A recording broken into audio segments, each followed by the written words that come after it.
vi luôn phát vi ở đây vi đó hả trà bông Việt Nam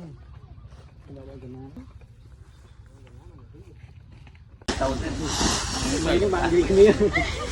tháo ra tôi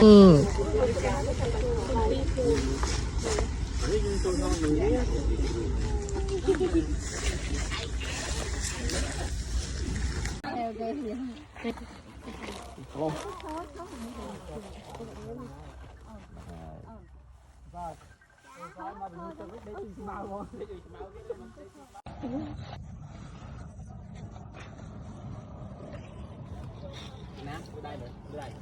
từ đây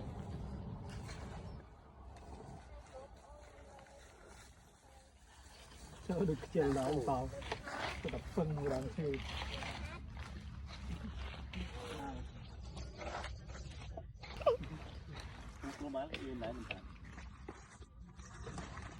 con tất cả tập miên tất cả tập rôm nhà cuốn